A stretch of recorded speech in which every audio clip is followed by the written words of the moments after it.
नमस्कार दोस्तों, साहित्यिक आयोजनों पर लगाम सी लग गई है।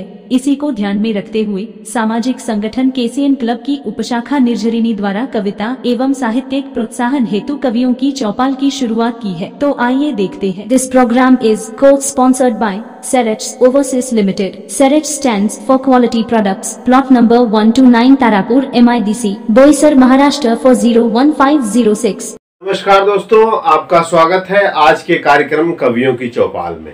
जैसा कि आपको पता है, यह कार्यक्रम पिछले 66 सप्ताह से लगातार चल रहा है।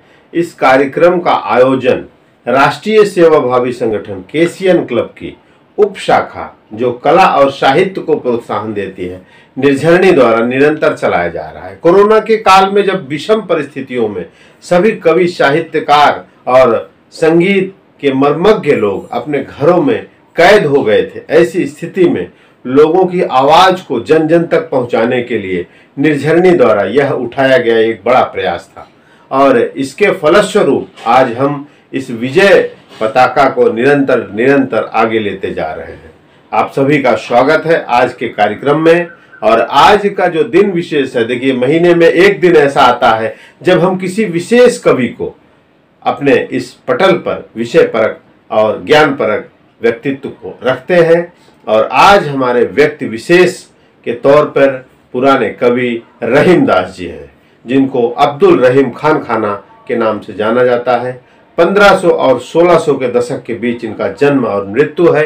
इनके बारे में संपूर्ण जानकारी हम आपको देंगे हमारे कवियों द्वारा, हमारे साहित्यकारों द्वारा। आपको इसके लिए हमारे साथ बने रहना है। अब मैं कार्यक्रम को आगे बढ़ा रहा हूं और आज के कार्यक्रम के पहले कवि एक ज्ञान और मर्मज्ञ ज्ञाता, साहित्य जगत के अपने आप में एक अच्छी विधा को नया सृजन करके निरंतरता की ओर ले चल रहे हमारे एक ऐसे कवि को हम सब प्रथम आपको सुनाएंगे, पर उसके लिए थोड़ा सा ब्रेक जरूर है। और मैं उनको बुलाने से पहले मैं उनके सम्मान में 2 लाइन जरूर कहूंगा। गुमा तो है रास्तों को मंजिल होने का, गुमा तो है रास्तों को मंजिल होने का, लेकिन ये बेकार की बातें कौन मानता है। गुमा तो है रास्तों को मंजिल होने का, लेकिन ये बेकार की बातें कौन मानता है। किसका रास्ता कहां को जाता है, किसका रास्ता कहां को जाता है, यह हर कोई अच्छे से जानता है। किसका रास्ता कहां को जाता है, यह हर कोई अच्छे से जानता है। रास्तों की बेपरवाही में आने वाला, रास्तों की बेपरवाही में आने वाला जिंदगी भर रास्ते की खाक छानता है, जिंदगी भर रास्ते की खाक छानता है। आज हम एक ऐसे मर्मज्ञ कवि साहित्यकार को आपके बीच में ला रहे हैं, जिनकी वाणी और जिनकी विधा दोनों अपने आप में एक अनूठी है। तो हम आपको सुना रहे हैं। कलकत्ता हावड़ा से आ रहे हैं आदरणीय वरिष्ठ कवि चंद्रिका प्रसाद पांडे जी, जिन्हें प्यार से हम सब अनुरागी जी कहते हैं। तो आइए सुनते हैं अनुरागी जी का आज का जो कथानक है, चर्चा विषय है उस पर और उनकी रचना। तो इसके लिए लगातार देखते रहें। बहुत बहुत धन्यवाद आदरणीय संचालक नंदन जी। निर्झरिणी के इस काव्य कुंभ में उपस्थित सभी कवियों एवं श्रोताओं को नमन करते हुए, जैसा कि बताया गया है कि आज का यह एपिसोड रहीम दास जी के विषय में है। तो जैसा कि आप सबको मालूम ही है कि रहीम दास जी का जन्म अकबर के ज़माने में हुआ था और उनके पिता बैरम खान स्वयं अकबर के सेनापति थे। और उसी समय हिंदुस्तान के महान शासक हेमू का भी बड़ी ही विषम परिस्थिति में वध किया गया था। तो निश्चित ही रहीम के बालमन पर उसका प्रभाव पड़ा होगा और वे अरबी फारसी के ज्ञाता होते हुए भी, कुशल प्रशासक, दानी होते हुए भी उन्होंने अपने काव्य का माध्यम तत्भव हिंदी को चुना और विशेष रूप से वे अवधी और ब्रज भाषा का प्रयोग किया और भारतीय संस्कृत सभ्यता का, शास्त्रों का अध्ययन करते हुए उसे अपनी कविता का, प्रतीकों का माध्यम बनाया। तो आइए उसी के माध्यम से लिखे हुए 2 छंद प्रस्तुत कर रहा हूँ, आप लोग सुने। ग्रीष्म की इस तपती धरती हित पावस के ऋतु जैसे रहीम थे। ग्रीष्म की इस तपती धरती हित पावस की ऋतु जैसे रहीम थे। शीत से यूं सिहरे दूब के हित, शीत से यूं सिहरे दूब के हित जैसे बसंत के धूप रहीम थे। शीत से यूं सिहरे दूब के हित जैसे बसंत के धूप रहीम थे। बरवै सोर ठाय और छंद लिखे, बरवै सोर ठाय और छंद लिखे, पर दोहे में रूपयनो पर रहीम थे। अनुरागी आए तलवार लिए, अनुरागी आए तलवार लिए, पर कलम लिए कब्र में सोए रहीम थे। अनुरागी आए तलवार लिए, पर कलम लिए कब्र में सोए रहीम थे। और दूसरा बंद देखिएगा, आप लोगों के समक्ष प्रस्तुत कर रहा हूँ कि छोड़ के राज समाज कलाधर काव्य कला को संवारने आए। छोड़ के राज समाज कलाधर काव्य कला को संवारने आए। जीवन जो भी शेष बचा था राम और कृष्ण पे वारने आए। जीवन जो भी शेष बचा था राम और कृष्ण पे वारने आए। पुरखों की भटकती आत्मा को, पुरखों की भटकती आत्मा को जैसे कोई सुत तारने आए। अनुरागी अलौकिकता को लिए, अनुरागी अलौकिकता को लिए, बिगड़े को रहीम सुधारने आए। अनुरागी अलौकिकता को लिए, बिगड़े को रहीम सुधारने आए। नमस्कार, बहुत बहुत धन्यवाद आप सभी को। पुनः सादर नमन। बहुत ही सुंदर रचना। मैंने जैसा कि पहले ही कहा है, आदरणीय चंद्रिका प्रसाद पांडे जी की भाषा शैली, उनकी साहित्यिक विधा अपने आप में एक विशेष अहमियत रखती है। आज भी उन्होंने अपने उस अहमियत का परिचय देते हुए एक विशिष्ट भक्तिकालीन एक ऐसे कवि के विषय में गूढ़ रहस्य, देखिए बहुत बड़ी बात है सनातन के विषय में अपनी रचना लिखना, एक इस्लामिक कवि के ऊपर बारे में। तो इस्लामिक कवि द्वारा सनातन के विषय में, श्री कृष्ण भगवान की भक्ति के विषय में इतनी बड़ी बड़ी रचनाएं दी गई, समाज के कुरीतियों के विषय में, उनमें किसका प्रभाव पड़ा उनके ऊपर, इन सारी बातों को लेकर जो वर्णन किया है आपने, बहुत ही सुंदर, बहुत बहुत धन्यवाद। ऐसे ही आपका आशीर्वाद मंच को प्राप्त होता रहे। तो मित्रों, आज हम बात कर रहे थे कवि रहीमदास जी की, भक्ति काल के कवि, जिन्होंने अपनी रचनाओं में निरंतर भगवान श्री कृष्ण की भक्ति और कुरीतियों को, सामाजिक कुरीतियों को रखा है। उनका जन्म 17 दिसंबर 1556 ईस्वी में बताया जाता है और उनकी मृत्यु 1 अक्टूबर 1627 में आगरा में बताई जाती है। ऐसे साहित्यकार जिनके विषय में आज हम चर्चा कर रहे हैं। दोस्तों, मैंने अभी भी आपको कहा कि कृष्ण भक्ति के एक ऐसे महान कवि रहीमदास जी, जो भक्ति काल में जब तुलसीदास जी, सूरदास जी, कबीरदास जी ऐसे कवि हुए, उस दरमियान इनकी जीवनी बताई गई है।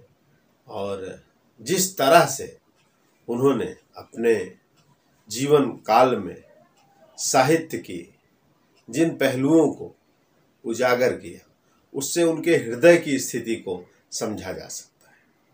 तो इस तरह की बातों के और उनके जीवन चरित्र के विषय में जानने के लिए हम अगले कवि के साथ आते हैं और हम उनको बुलाने से पहले उनके सम्मान में 2 शब्द कहेंगे। आंधियां अक्सर उड़ा ले जाती हैं वो दरख्त, आंधियां अक्सर उड़ा ले जाती हैं वो दरख्त जो सीना तान कर खड़े रहते हैं। आंधियां अक्सर उड़ा ले जाती हैं वो दरख्त जो सीना तान कर खड़े रहते हैं। डालियां वही बच जाती हैं, डालियां वही बच जाती हैं जो लचीली होती हैं। तो एक ऐसे ही लचीले अस्तित्व के कवि, बेहद नरम स्वभाव के कवि, साहित्यकार और विषय ज्ञान के मर्मज्ञ, हम सब के अग्रज, मंच के विशेष व्यक्तित्व आदरणीय डॉक्टर कृपाशंकर मिश्रा जी से मैं आग्रह करूंगा कि मंच पर आगमन कर इस विषय पर प्रकाश डालें और श्रोताओं को इस विषय में गूढ़ रहस्य पे थोड़ा सा जानकारी दें। दोस्तों नमस्कार, मैं कृपाशंकर मिश्र, केसीएन क्लब की उप शाखा निर्झरणी प्रत्येक सप्ताह कवियों की चौपाल आयोजित करती है। इसमें कई नए दृष्टिकोण, प्रगतिशील विचार और एक असंभावित महाकवियों की श्रृंखला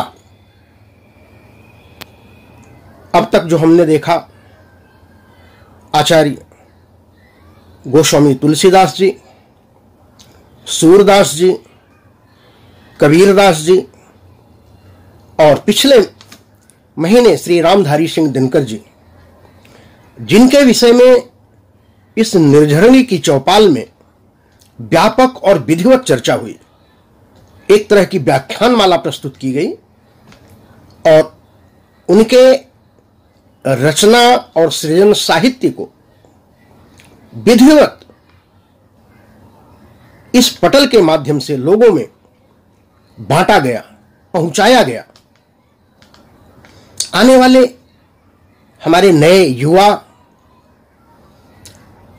जिनकी रुचि साहित्यिक गतिविधियों में है, उन्हें प्रेरित करने के लिए, उन्हें अनुप्राणित करने के लिए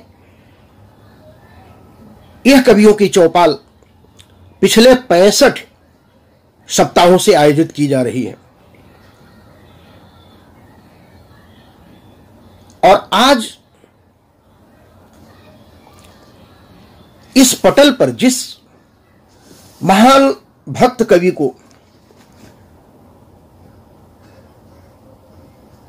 मध्यकालीन कवियों में जिनकी गणना है, आप एक तरह से राज दरबारी कवि भी रहे हैं और अकबर के 9 रत्नों में से एक आपकी भूमिका रही है। आप सेनापति रहे हैं, उनके मंत्री रहे हैं और आश्रयदाता रहे हैं, दान वीरता में आपकी निपुणता रही है, आप कूटनीतिज्ञ रहे हैं, बहुभाषाविद रहे हैं, कला प्रेमी रहे हैं, और इसीलिए आपको खान ए खाना की उपाधि से विभूषित किया गया था। यूं तो विभूषित होने वाले कई अकबर के सबसे बड़े सम्मानों से आप सम्मानित किए गए हैं, और मैं विनम्रता के साथ आपका नाम ले रहा हूं, अब्दुल रहीम खान ए खाना, जिन्हें आप रहीम नाम से जानते हैं।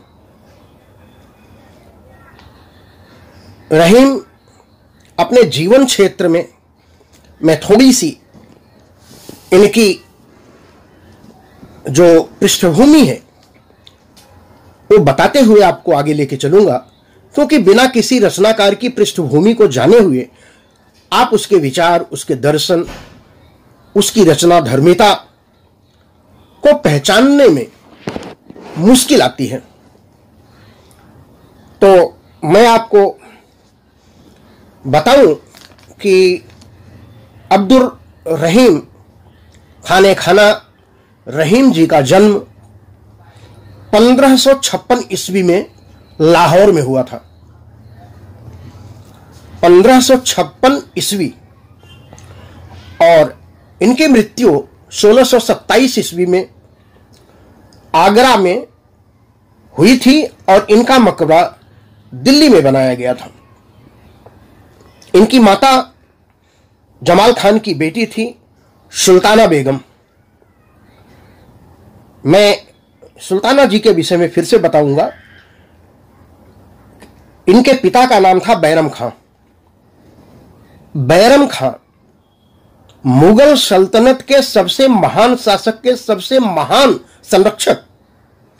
अकबर जब 13 वर्ष का था तब बैरम खां ने अकबर को संरक्षित किया, उसे संचालित किया, उसे बड़ा किया, उसे पाला पोषा और सारी राजनीतिक गतिविधियों से उसका परिचय कराया।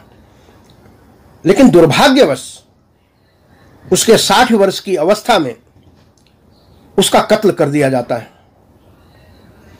और कत्ल करने का आरोप राजद्रोह होता है। इतना विश्वसनीय, इतना महान चरित्र, जिसने अकबर को महान बनाने में अपना यश, अपना वैभव, अपनी शक्ति, अपना बल, अपनी कूटनीति सब कुछ समर्पित कर दिया, लेकिन अंतिम समय बहुत ही दर्दनाक रहा। बैरम खां के मरने के बाद उस समय रहीम की उम्र 13 वर्ष थी। अकबर ने रहीम को अपने दत्तक पुत्र के जैसा पाला पोषा, उन्हें बड़ा किया, उन्हें पढ़ाया लिखाया और सेनापति बनाया, प्रशासक बनाया, और अपने 9 रत्नों में से राज दरबारी कवि बनाया। इनकी पत्नी का नाम था महाबानू बेगम। महाबानू बेगम से 2 संतानें हुई थी। इनके गुरु थे मुल्ला मोहम्मद अमीन। मुल्ला मोहम्मद अमीन, और इन्होंने जो अपनी रचनाएं की, रचनाएं तो इन्होंने बहुत सारी लिखी, मैं बाद में इनकी रचना पर चर्चा करूंगा, लेकिन इनकी रचनाओं के जो सूत्रबिंदु थे, कलम और तलवार।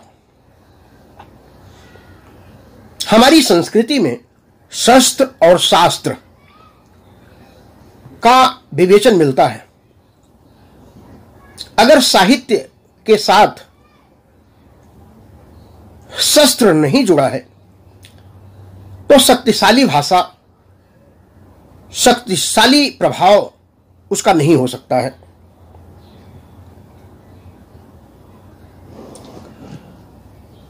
इनकी जो मूल भावना थी समाज में, सामासिक समाज, समानता के आधार पर सभी धर्मों का आदर हो। रहीम जी इन्हीं विचारों के उपासक थे।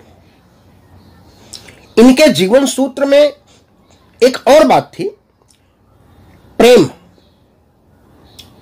मानव से मानव का प्रेम।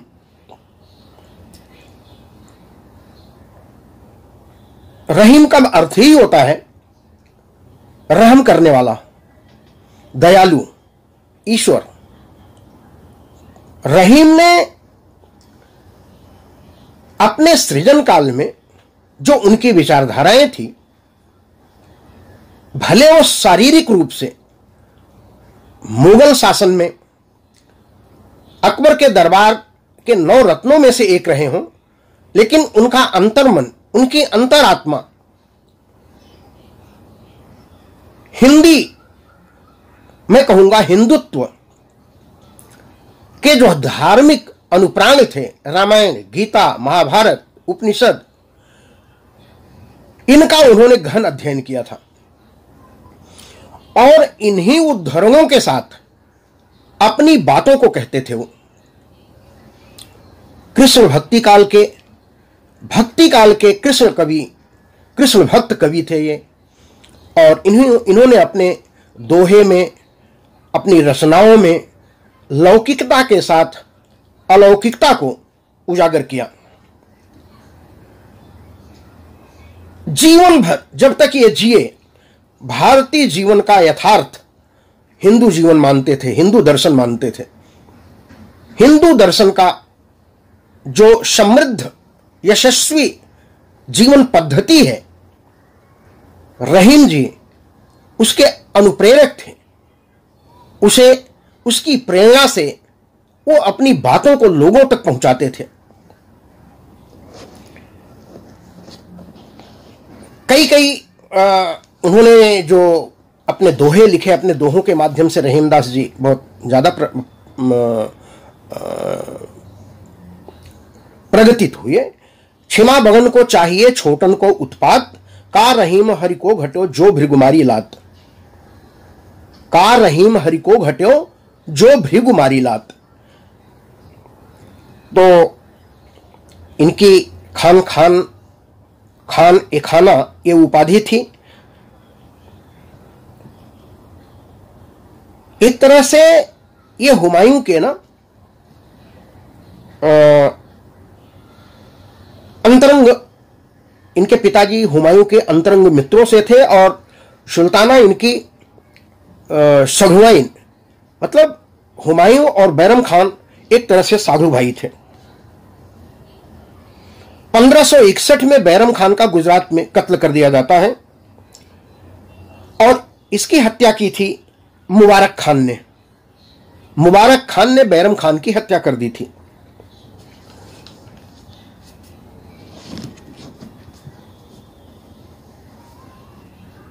मिर्जा खान, अकबर के दरबार में मिर्जा खान, ये एक उपाधि थी, टाइटल थी, जिसे रहीम को प्रदान किया गया था। रहीम ने गुजरात के कुंभलनेर, उदयपुर का युद्ध जीता था। इन्हें मीर अर्ज की भी उपाधि दी गई थी।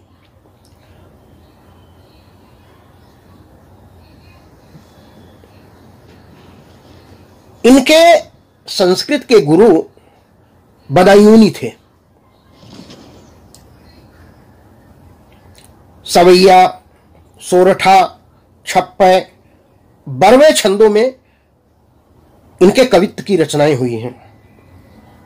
उनकी समस्त रचनाएं मुक्तक शैली पर रचित हैं।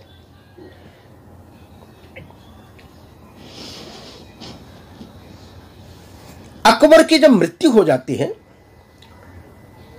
तो दुर्भाग्य देखिए, जो स्थिति पिता बैरम खान की हुई थी, बैरम खान की हत्या के पश्चात सुल्ताना के साथ अकबर शादी कर लेता है। रहीम की मां सुल्ताना थी। लेकिन जब अकबर खत्म हो जाता है और जहांगीर आता है तो रहीम के ऊपर राजद्रोह लगा करके उसकी समूची संपत्ति को ले लेता है। इसलिए रहीम का अंतिम समय बड़े कष्टों में बीता था।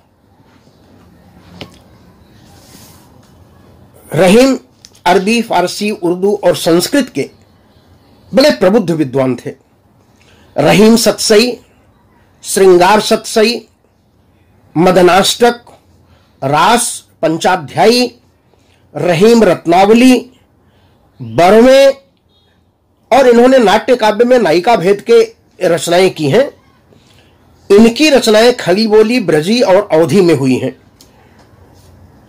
यथार्थ, जीवन का यथार्थ, भोगा हुआ यथार्थ और जीवन की अनुभूति की सत्यता इनकी रचनाओं में हर जगह मिलेगी। भक्ति, वैराग्य और श्रृंगार, हास परिहास इनकी रचनाओं में देखने को मिलता है। एक मुसलमान और इस्लाम धर्म स्वीकार करने वाला कवि कृष्ण भक्ति को स्वयं में समाहित करता है, यह बहुत बड़ी बात है। यह बहुत बड़ी बात है और शायद यही कारण है कि रहीम हिंदुत्व की विचारधाराओं से बहुत ही अनुप्राणित थे और हमारा यह समाज भी उन्हें बड़े सम्मान की दृष्टि से देखता है। इसलिए नहीं कि वो कृष्ण भक्त कवि थे, इसलिए कि इस्लाम धर्म का प्रवर्तक हिंदुत्व की पद्धति को, हिंदुत्व की विचारधाराओं को इतना सम्मान की दृष्टि से देखता है। रहीम ने तुर्की भाषा में बाबर की आत्मकथा लिखी थी जिसका नाम था तुझके बाबरी। फारसी में इसका अनुवाद किया गया और इसका नाम बदला गया मआसिरे रहीमी, मआसिरे रहीमी और आईने अकबरी रहीम ने लिखी। रहीम अपने दोहों के माध्यम से इस समाज में व्याप्त विषमता को बड़ी सरल और सहजता से कह जाते थे। एक ही साधे सब सधे, सब साधे सब जाए, रहीमन भूल ही सींच वो फूले फले अघाए।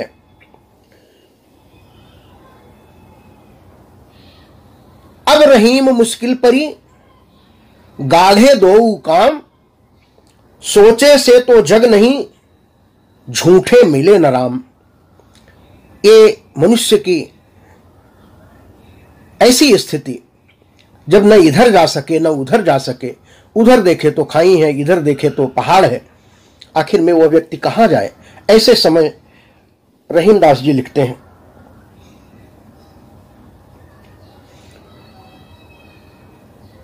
तो ये समूची जो पृष्ठभूमि है ये रहीम जी की है। इसके चतुर्दिक इन्होंने अपनी रचनाओं को रचा। इन्हीं दोहों के माध्यम से मैंने उन पर अपनी रचना के माध्यम से प्रकाश डाला है। रहीमन या रहमान है, या रहीम रमजान, घट घट में जो रम रहा ईश्वर वही महान। अकबर के 9 रत्न में एक आपका नाम, मिर्जा खां या मीर अर्ज अकबर का सम्मान। सुल्ताना की सल्तनत बैरम खां की शान, अकबर ने सुत मानकर किया खान ए खान। सेनापति विद्वान था, दान वीर गुणगान, आश्रयदाता शिष्ट प्रशासक, नीतिवान बलवान। भाषाविद साहित्य का ग्रंथ लिखा बहुभांति, शस्त्र शास्त्र के भाव से लेखन द्विगुणित कांति। शस्त्र शास्त्र के भाव से लेखन द्विगुणित कांति।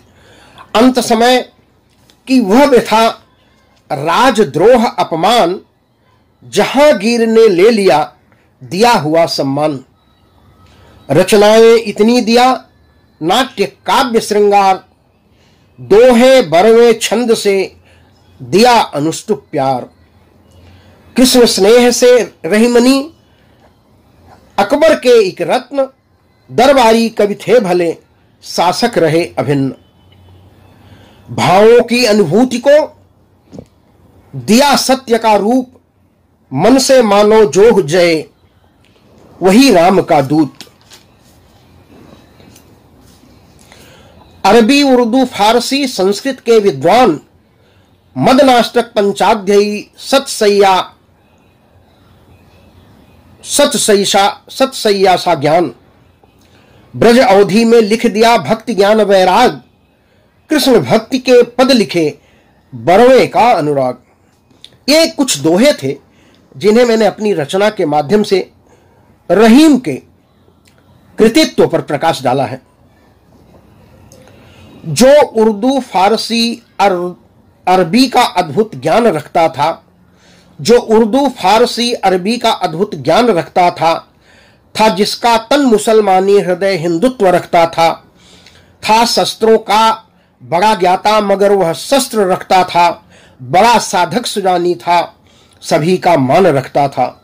मुगल दरबार में जिसकी परीक्षा हर घड़ी होती, जहां अल्लाह ईश्वर की इबादत एक सी होती, जहां विश्वास जीवन को बनाता सामयिक सबका, सभी में नूर उसका है, सभी संतान हैं उसकी।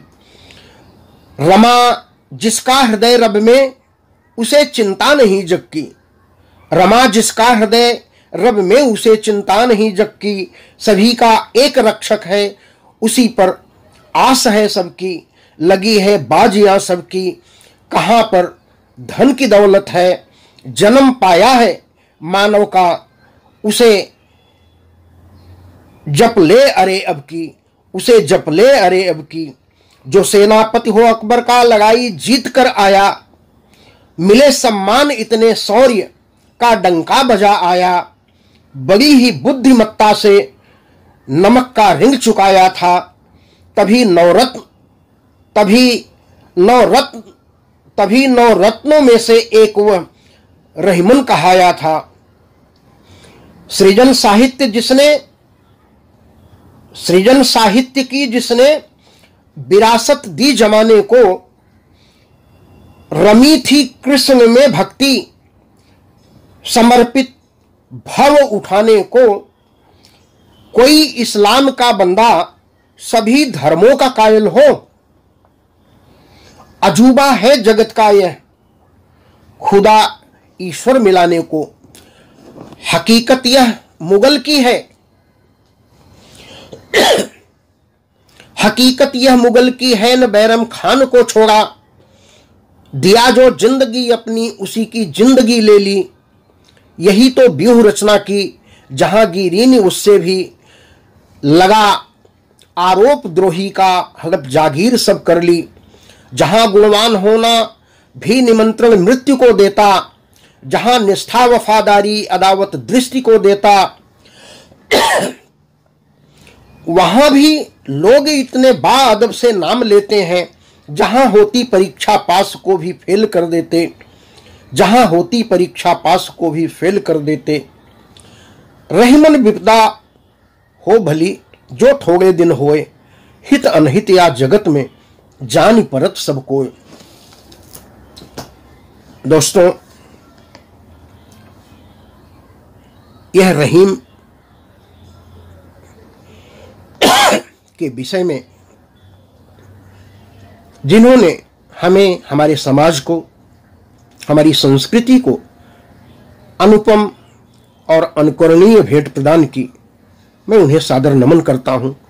और इस पटल पर मुझे अपने विचार रखने के लिए केसीएन क्लब निर्झरणी की उप शाखा कवियों की चौपाल को भी मैं हृदय से धन्यवाद देता हूं। धन्यवाद, नमस्कार, जय हिंद। बहुत ही सुंदर रचना और बहुत ही सुंदर उसको वर्णन किया आदरणीय कवि रहीम दास जी के ऊपर। आपने उनके जीवन चरित्र पर एक विशेष प्रकाश डाला और बड़े ही सहज भाव में। बहुत बहुत धन्यवाद। इसी तरह आपका प्रेम और स्नेह मंच को मिलता रहे और इसी तरह आपका आगमन मंच पर होता रहे। अब मैं कार्यक्रम को आगे बढ़ाते हुए आदरणीय कवि रहीमदास जी को प्रकाश डालने के लिए अगले कवि जिनको बुलाने जा रहा हूं, उनके सम्मान में 2 लाइन कहूँगा और विशेष रूप से ये कहूँगा कि एक ऐसे सहज भाव के कवि जिन्होंने साहित्य जगत को टेक्निकली डील किया है, पेशे से इंजीनियर हैं लेकिन साहित्य को इतना नज़दीक से देखते हैं, बहुत ही विशेषता है ये। तो आप भी उनको सुने, जरूर सुने, तभी आप जानेंगे कि किस दृष्टि से साहित्य का क्या क्या भाव होता है। मैं उनको बुलाने से पहले सबसे पहले उनके सम्मान में 2 शब्द कहूँगा। बदलाव वहीं पर मुमकिन है, बदलाव वहीं पर मुमकिन है जहां इंसानियत का एहसास है। बदलाव वहीं पर मुमकिन है जहां इंसानियत का एहसास है। जीत क्यों न ले हर मंजिल, जीत क्यों न ले हर मंजिल, जब सच की ताकत हमारे साथ है, जब सच की ताकत हमारे साथ है। अब मैं आवाज दे रहा हूं सच के सिपाही, ऐसे ही बड़े बुलंद आवाज के साथ और बुलंद एहसास के साथ जो मंच पर आगमन करते हैं, आदरणीय वरिष्ठ कवि संजय सिंह चंदन जी, जो बिहार के धनबाद जिले से हैं। केसियन क्लब हेडलाइंस के प्रेसिडेंट नंदन जी मिश्र एवं केसियन क्लब के सभी कर्मचारियों का निर्झरणी के कवियों के चौपाल में आज मैं बहुत बहुत धन्यवाद देता हूं, शुभकामनाएं व्यक्त करता हूं कि आज महाकवि रहीमदास जी पे विशेष आयोजन किया गया और निर्झरणी संस्था में आए हुए सभी साहित्यकारों का मैं हृदय से आज अभिनंदन करता हूं, बधाई देता हूं, वंदन करता हूं। रहीमदास विशेषांक पर आज मेरी कविता है जिसका शीर्षक है रहीमन ईमान का नाम है। रहीमन ईमान का नाम है और रहीमदास के शब्दों में क्षमा बड़न को चाहिए छोटन को उत्पाद, क्षमा बड़न को चाहिए छोटन को उत्पाद। तो आइए रहीमदास जी के बारे में कुछ जानना चाहेंगे। मुगल काल के भक्ति रस के महाकवि रहीमदास जी का पूरा नाम अब्दुल रहीम खाने खाना। इनका जन्म 1556 में लाहौर में हुआ था। इस्लाम धर्म के अनुयायी थे, फिर भी हिंदू देवी देवताओं में राम कृष्ण के अनन्य भक्त थे और भक्ति काल के संपूर्ण गुण उनमें थे। अच्छे कला प्रेमी, साहित्यकार, ज्योतिष ज्ञाता और महान दानवीर थे। बहुत सारी पुस्तकें ब्रज और अवधी भाषा में उन्होंने लिखी है। अरबी, फारसी सहित कई अन्य भाषाओं के अच्छे ज्ञाता थे। हिंदी काव्य के मर्मज्ञ थे। अपने सभी काव्य और दोहों में रामायण, गीता, महाभारत और समकालीन ग्रंथों का, पुराणों का दोहों में वो उदाहरण देते रहे जो उनके भारतीय संस्कृति में व्यापक अभिरुचि को इंगित करता है। ऐसे महाकवि का स्मरण करते हुए नमन करता हूं और अपनी रचना प्रस्तुत करता हूं। रचना का शीर्षक है रहीमन ईमान का नाम है। रहीमन ईमान का नाम है। रहीमन हृदय में कृष्ण है, धर्म से वो इस्लाम। रहीमन हृदय में कृष्ण है, धर्म से वो इस्लाम। मुगल काल के महाकवि हैं, कुछ करते हैं सलाम, कुछ करते प्रणाम। रहीमदास भक्ति रस कवि हैं। रहीमदास भक्ति रस कवि हैं। कवियों में सबसे महान ब्रजभाषा अवधी बोल हैं, हिंदी काव्य के जान। रहीमन भारत संस्कृति हैं, गीता महाभारत पढ़े ग्रंथ कुरान। रहीमन सनातन धर्म प्रेरित हैं, गाते दोहा छंद साथ में रख रामायण। रहीमन दोहा खूब लिखते, सब में हो कृष्ण और राम। युद्ध कौशल के वीर हैं, युद्ध कौशल के वीर हैं, सेनापति सुरवीर। जैसी उनकी लेखनी वैसा ही तलवार, जैसी उनकी लेखनी वैसा ही तलवार। रहीमन कवि हृदय रहे, करे संस्कृति से प्यार, करे संस्कृति से प्यार। भारत तभी तो याद है करता महाकवि को आज, भारत तभी तो याद करता महाकवि को आज। सैकड़ों वर्षों बाद भी जीवित हैं तेरे राज, सैकड़ों वर्षों बाद भी जीवित हैं तेरे राज। रहीमन ईमान का नाम है, हिंदू पर्व और धर्म का जिसने किया सम्मान। कितने आए चले गए, रहीमन तुम पर नाज, रहीमन तुम पर नाज।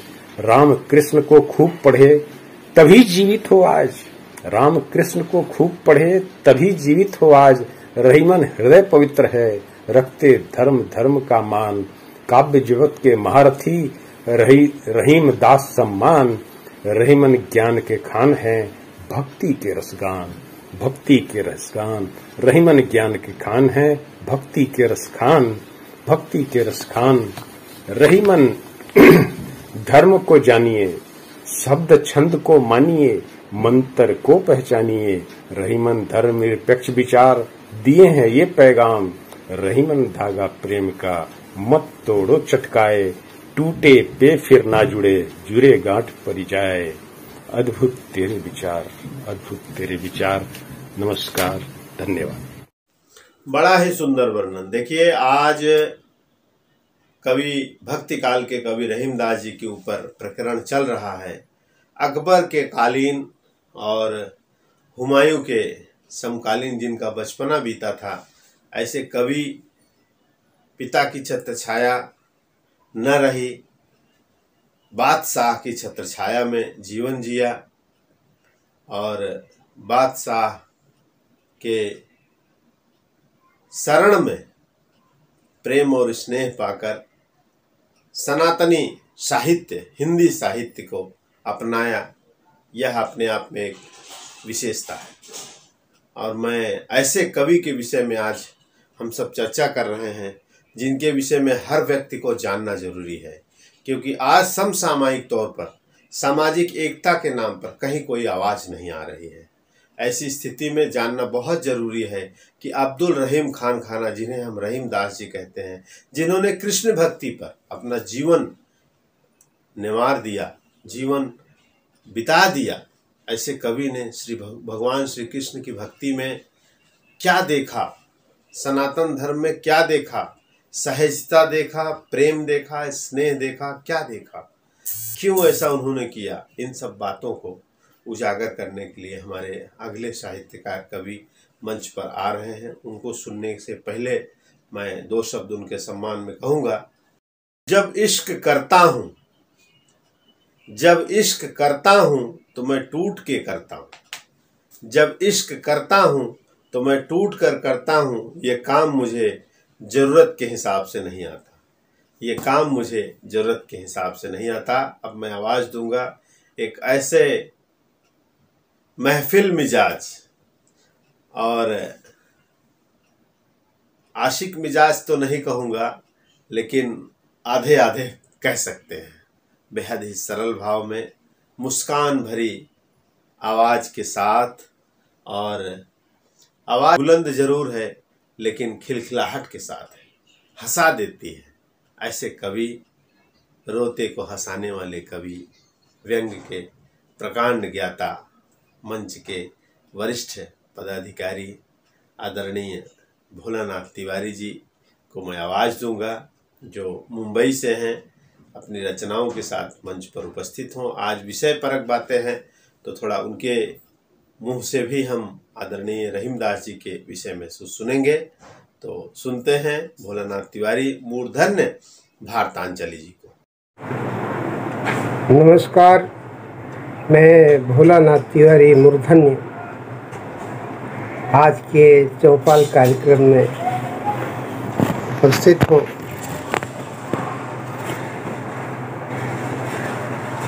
बहुत हर्ष होता है उपलब्धियों को देख करके, लेकिन ऐसी उपलब्धियां जिसे स्वर्णाक्षरों में अंकित किया जाना चाहिए, यादगार बन जाती हैं। मैं बताना चाहता हूँ, निर्झरणी केसीएन क्लब की उप शाखा निर्झरणी के उपलब्धियों को, जो कोरोना काल में जहां आदमी अपनी ही जगह अपने ही घरों में कैद होकर के रह गए। ऐसे में हमारा निर्झरणी कार्यक्रम कवियों की चौपाल ने एक ऐतिहासिक मुकाम हासिल किया और तरह तरह के आयाम से गुजरता हुआ आज 66वां ये धारावाहिक है, एपिसोड है, जो आप लोगों के सामने प्रस्तुत है। अब्दुल रहीम खान खाना आज का विषय, जिस पर आपकी रचनाएं हैं और आप लोगों के सहयोग से, आप लोगों के अथक परिश्रम से ये चौपाल कला एवं साहित्य की अविरल धारा निर्झरणी जिस मुकाम से उठ करके आज जिस मुकाम तक जाना चाहती है, ये आप लोगों की सहयोग, समर्पण और त्याग का प्रतिफल है। इसके लिए मैं सभी को हृदय से बहुत बहुत धन्यवाद और शुभकामनाएं देता हूँ। रहीमदास का पूरा नाम अब्दुल रहीम खान खाना। खाने खाना ये उपाधि है जो इन्हें दिया गया और इनकी रचनाएं कागज और कलम, बहुत सी रचनाएं इनकी ऐसी हैं जो नीति शास्त्र से सुसज्जित हैं। कृष्ण भक्त रहीम दास जी खाने खाना ने जो भाषा का प्रयोग किया, अवधी भाषा, और जिसमें उर्दू का कहीं भी लेस मात्र भी प्रयोग नहीं देखने को मिलता है। ये प्रवृत्ति ऐसी है जो एक समाज के लिए उदाहरण है। आज के समाज में ये उदाहरण एक ऐसा उदाहरण है जिसे लोगों को सीखना चाहिए। 1556 में अब्दुल रहीम खाने खाना जी का जन्म लाहौर में हुआ। इनके पिता बैरम खान, जिन्होंने अकबर को महान बनाने में कोई कसर बाकी नहीं रखी और एक कुशल योद्धा, एक कुशल संरक्षक इनके पिता अकबर को राजनीति, कूटनीति, धर्मनीति बहुत कुछ सिखाए। एक दुर्भाग्य में 1621 ईस्वी में एक साजिश के तहत इनके पिता की मौत हो जाती है और मौत के उपरांत अकबर ने अपने राजमहल में इन्हें रखा और नवरत्नों में इन्हें शामिल किया। इनके दोहे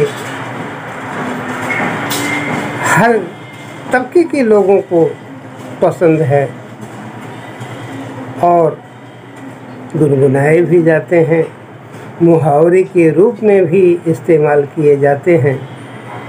रहमन धागा प्रेम का मत तोड़ो चटका,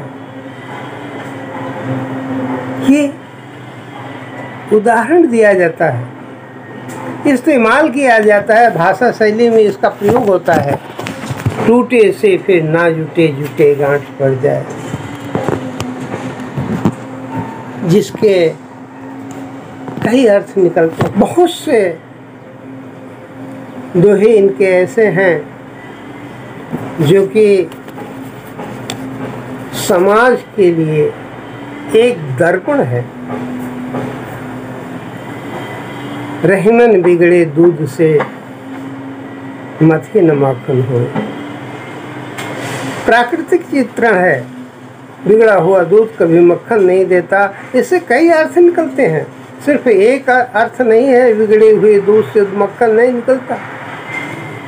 इसके पृष्ठभूमि में तमाम बातें हैं जो रहीमदास खाने खाना ने समाज को दिया, और हर तरह की रचनाएं देखने को मिलती है। रहीमन ओछे नरन सो, करो बैर ना प्रीत, काटे चाटे स्वान के दोनों भांति विपरीत। लिखा है उन्होंने, बैर भला न प्रीत, न तो दोस्ती अच्छी है न ही दुश्मनी अच्छी है। ओछे नरों की पहचान बखूबी खानी साहब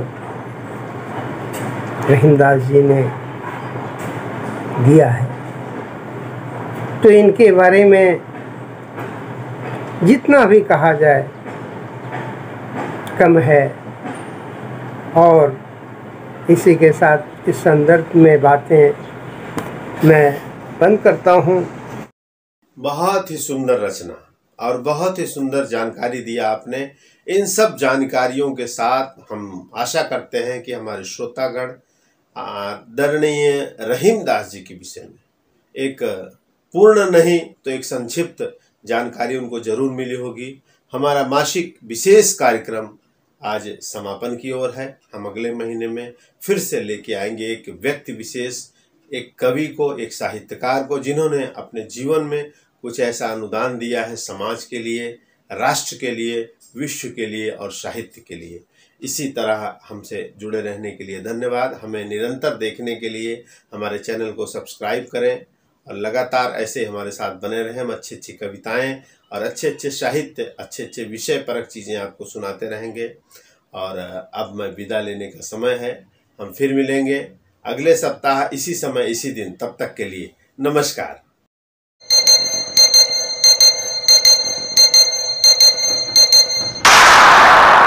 This program is co-sponsored by RT Industries Limited to emerge as a global partner of choice for leading consumers of specialty chemicals and intermediates. MIDC Tarapur, Maharashtra 401506.